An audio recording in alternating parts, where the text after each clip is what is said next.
Hello and welcome, my name is Racho, and today we will be talking about the newest Warframe, Nokko. And honestly, when they were going through his abilities in the dev stream, I was a little worried. I wasn't sure how powerful he would be, and his abilities didn't seem like they did that much. But after playing him, he's so stupid in the best way possible. It's so silly. Like it is so silly. It is so silly. It's so dumb. It's just dumb. It's just so stupid. Anyway, I will be talking about his abilities, and then we will also give a quick review for him, and then we will also go into my build that I have for him. I'm sure someone with a better mind than mine can probably come up with a way stronger build than what I have, but this is going to be a good build to get into his abilities and like understand his kit more, and obviously feel free to adjust the build however you want as well. This is just my build. But yes, without any more delay, let's get into his abilities. Starting off with Nokko's first ability, we're going to talk about his first and second ability first, and then we're going to go into his passive, and you'll see why when we get to them. So Nokko's first ability, it's called Stink Brain, and it will summon this mushroom here. Every 3 seconds, this mushroom will pulse, dealing a little bit of viral damage to enemies, and will also apply the viral status effect. Due to how quickly it pulses, it can only really max out at 2 viral status effects while it's activated. And you'll also notice that enemies afflicted by it also get stunned and enter the sleep state, so they're completely crowd controlled, and if I unpause their AI, they wouldn't be able to attack me right now. So it's actually really good for crowd control as well. And you can have up to 4 of these activated at one time, and you can see we got all 4 here, and if I cast a new one, a 5th one, the oldest one will go away, and if we do that again, that one will go away. Yep, so that one's away now, and so forth and so forth. So we can only have 4 of these activated at one time. So yep, they're basically just a really good crowd control tool, as they'll put enemies to sleep, and they'll also prime them with a bit of viral and do a bit of viral damage as well. So pretty helpful tool, and it does synergize well with the rest of his kit as well. His second ability is similar to the first ability's mushrooms. It's called Bright Bonnet, and it's another mushroom that looks like this. Bright Bonnet can only have a max of 2 activated, so here you see 2, and if I cast a 3rd, the old one will go away. The way Bright Bonnet works is more of a buff for you and your allies, so whenever it pulses, again, every 3 seconds, it will increase your energy, so give you a bit of energy, and also it will give you a buff that will last, I think, for 5 seconds at base, which will give you power strength, which is really good. And so whenever as long as you're in the range of the buff, and you'll see the buff has quite a big range. I do have power ability range mods on though, to be fair. You and any of your allies in this range will get the buff. And then if you leave the range, you'll continue to keep the buff. So I still have the buff until its duration runs out. And if you go back into the range as well, you'll just have the timer reset, as you just saw. Next up is Nokko's passive. If Nokko were to die, he will enter his Sprogling form like this for a period of time. While in this form, you can go over to either your mushrooms, your second or your first, and you'll get revived. Doing this does despawn all of your mushrooms though, so not just the one you run into, but it will despawn every single one of your mushrooms, so do be mindful of that. Additionally, there are a few other things that both his first and second have in common. Whenever you cast them, you kind of jump up like this. So if you're in the air, you can kind of fly a little bit and like kind of stay in the air for quite a long time actually. You can see I'm not really flying, but like you can walk around while you're doing this, and you can see I can stay in the air for quite a while. What's more is walking into the mushrooms or jumping into the mushrooms will bounce you, and they get bounced quite high actually. So, and this is either mushrooms, you can bounce into them and you'll go quite high. And then yeah, like I said, you can just stay in the air for a while. You got a lot of movability in for Nokko actually. It's pretty cool. Nokko's second ability is also his Helminth ability, which is an insanely powerful Helminth ability. At least I'm sure. I haven't tested it yet, obviously, but I'm sure it's going to be a really powerful Helminth ability, because not only does it give energy to you and your whole squad, but it also gives you a really good power strength buff. And power strength buffs on Warframe abilities are normally act multiplicatively. I haven't fully tested it to know for a fact that his is, but they are much bigger power strength buffs than they appear to be, which means as a Helminth ability, this ability is going to be crazy. I'm sure it's probably nerfed in some way. Maybe you don't get the power strength buff, or the power strength buff is probably halved or something like that. But if it is as it is in the Helminth, then it's going to be a really powerful Helminth ability as well. Nokko's second ability will convert him into his Broadlink form. In this form, you can kind of run around, you can jump 3 times, and you can pick up orbs that will give you a speed buff, so you get 3 jumps, which is pretty cool. And you will also get healed while in this form as well. So you get healed your health and you get healed shields, and that does go into overshields. Enemies will also not fire at you while in this form, and you are immune to damage just in case you would get hit by any AoE effects as well. And this does have a duration. You can only stay in this form for 10 seconds. And it's worth noting that whenever you summon your mushrooms, although it doesn't say anywhere on the screen, because over the abilities it tells you how many mushrooms you have activated, the mushrooms do still have a duration. They don't stay infinitely, and they will go away once that duration ends. And that goes for both his first and second ability. Honestly, while his third ability is absolutely adorable and it can be good for healing, it is probably his best ability to get rid of. And for the Helminth, there are definitely a lot more better choices that you can put on instead of this ability, and it's just not as good. You can recast the ability while it's activated to deactivate it. You don't have to wait for the full duration. So you could just place your mushrooms, go into this, let your fourth ability kill enemies, and then just run around like this, which is actually what I was doing when I first played him out, because I didn't put a Helminth on him yet. But he's better to just put a Helminth on him and get rid of the third one. It's adorable, don't get me wrong, but like it's not the greatest ability. Next is his fourth ability, and this ability is just stupid in so many ways. It's just silly. Basically, the way this works is he fires out this bull, which does toxic damage, meaning it will bypass shields. Also applies the toxic status effect, and it will just bounce between enemies and also his first and second ability. What's more is it does have a crit chance and a crit damage. I don't know what those stats are, obviously, but at base it does yellow crit, so the crit chance probably sits at 100% at base. And each time it bounces on anything, that crit chance increases, and it goes all the way up to red crits. So the damage it does can actually go quite high, easily into the millions. But it does have a limit of 10 bounces, and as far as I can tell, that doesn't scale with any mods. I can see in the future he'll probably get an augment or something that lets you increase the amount of bounces it does, which will be really powerful. But right now it is capped at 10 bounces. So let's see how this works. So you can see I bounce it. It bounces between the enemies. And then as it bounces, it gets increasingly more crit chance, and it's gone to the red crits now, and it gets super powerful. Like I said, it also does bounce off his mushrooms. So if I play his 2 second abilities, you'll notice that the ability strength buff I get from it is 70% currently. If I activate his fourth now, that goes up to 140. So whenever the bull hits any of the mushrooms, the effects of the mushrooms double. So I do think this gives me more strength as well. And also, if we use it with our first ability, it also gives more viral damage and can apply more viral status effects. Normally, it can only give up to 2 status effects on an enemy. You'll see right now. The second applies the third one. One goes away, it sits back at 2.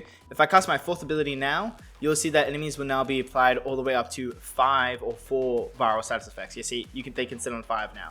So it does make both the effects of his first and second better whenever it bounces off them. What's really great about this ability as well is that you're not limited to just summoning out one of these bulls. In fact, you can have 3. And so if I place a few of these mushrooms around, you can see that the damage this thing does can stack pretty quickly.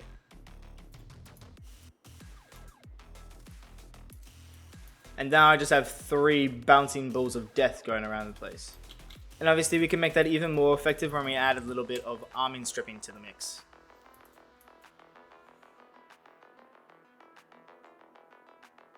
So that is his abilities. Those are all the interesting mechanics of it and some of the things that the game does not tell you about. Like the tip section didn't tell you, doesn't mention anything about the effects of the first and second being doubled when the fourth hits it. So I learned that one by myself. That was pretty cool. Good to know. And there's probably a few more things about his kit that I just haven't realized yet. So, but I'll learn more over time, I'm sure. But that's a very good overview of his kit as it is now and everything I've learned about it so far. So let's go into a quick review of him. He is really, really fun to play. I mean, that is subjective, of course, but like, I just love playing with him. I find him hilarious, honestly, because he's just like spreading mushrooms everywhere and then sending out this bouncing ball that's just going around, just killing every enemies and just doing stupid damage for what it is. It's so silly. Like, it shouldn't be working it doesn't seem like it should be working as well as it is, and it's just really fun. I'm not going to say he's the best Warframe in the game. He's by no means a bad Warframe, don't get me wrong. But like, there are definitely other Warframes that can do way more damage than him for a lot less effort, like Saren and Dante and like Warframes like that. But still, he's super fun. He is pretty good as well. Like he is a good, like, slightly above average Warframe, I would say. Like, a very good addition to the game. Super fun. There's nothing like him in the game or anything. Not like crazy powerful or anything, but like also just really fun and really enjoyable. So I highly recommend picking him up. And also his Helminth ability is probably going to be really busted as well, depending on what kind of debuffs it has in the Helminth. Okay, so let's get into the build. The build is really easy. It's basically just set up in a room where you can like spread your mushrooms everywhere. You got the priming from his first and the and then also the energy recovery and the power strength from a second, so you got a lot of support for yourself as well, and also crowd control. And you can have up to 6 mushrooms total because you get 4 from his first and 2 from a second.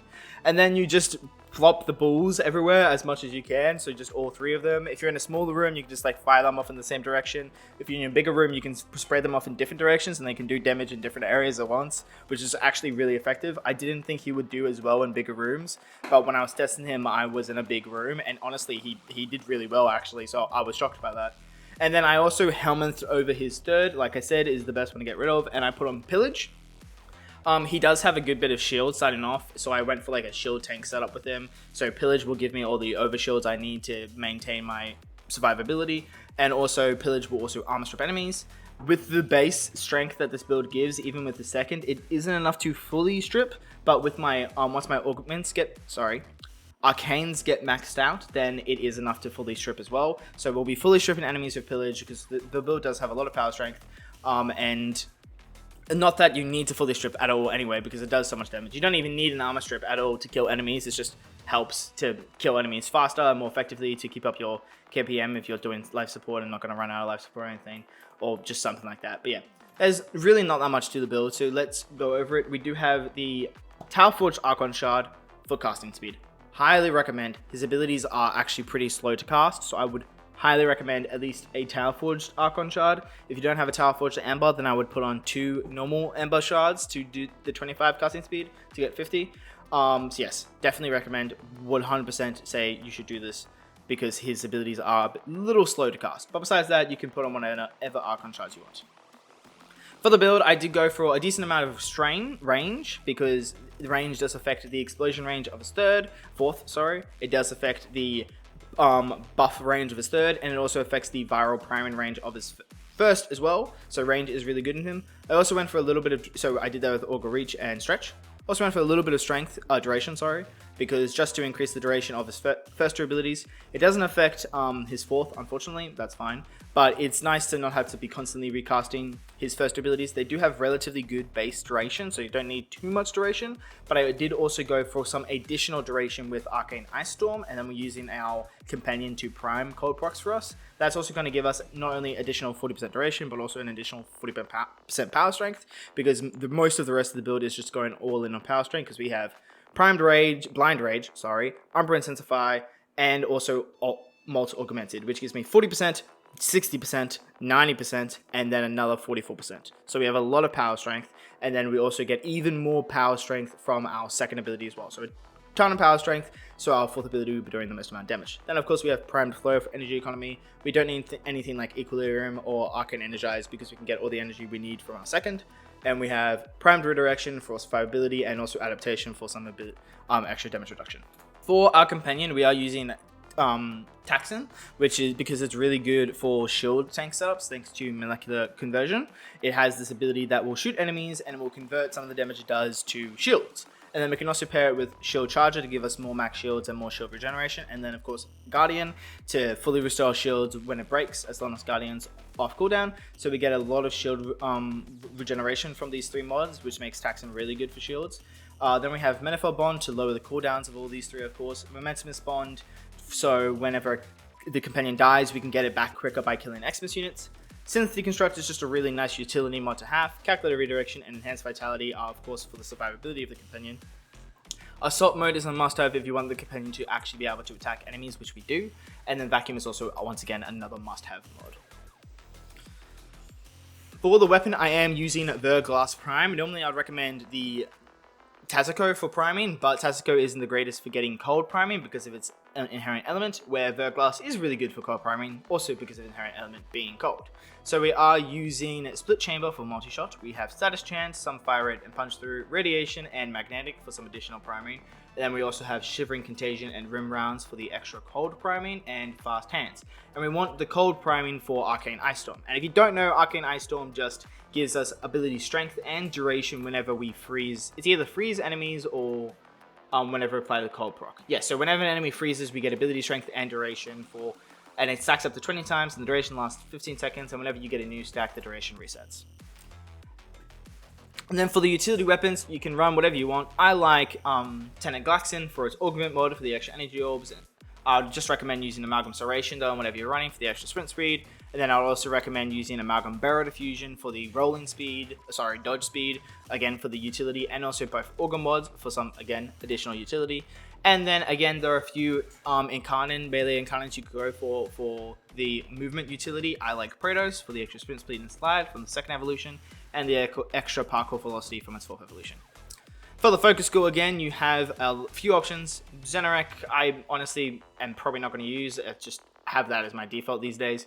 But yeah, so I probably wouldn't recommend Xenarek because you can just cast your second ability at the start of the mission, which should give you all the energy you need to stay up your damage rotation. And my main reason for using Xenarek is to pop Wellspring at the start of the mission just for get the energy from my damage rotation. But you shouldn't need that on Nokko.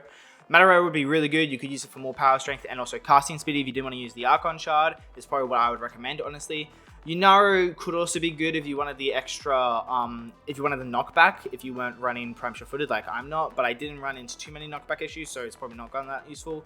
And if you wanted some additional survivability or even grouping, which honestly actually would work really well with Nokko because of the way his fourth ability works, I'd probably go with Vazarin. Vazarin, actually, there's probably a good argument for Vazarin with its grouping, but it depends how much you want to go in and out of your operator to group enemies together, where you could just like let it do its own thing, and it does it really effectively without grouping. So that's up to you. I'd probably recommend either Vazarin or Mataro though. It would be my two options. Anyway, that is the end of this video. Nokko is super fun, so I'd highly recommend picking him up. Again, not the greatest Warframe by no means, but also by no means is he bad. He's definitely a pretty good Warframe. It's just there are some ridiculously powerful Warframes in the game, so it doesn't say much that he's not the greatest because some Warframes are stupid. But again, really good Warframe still, really fun to play. Highly recommend picking him up. And the Helminth, if for no other reason, the Helminth looks like it's going to be really good, so I'd recommend getting him just for the Helminth, honestly. But yeah, so that is my build. I hope you enjoyed it, and until next, and maybe check out some of my other content, because if you like this video, you might like some of my other stuff, and leave me a like, a subscribe, help out the channel, get me some more interaction so I can get to more people and the channel can grow better. And until next time, bye bye.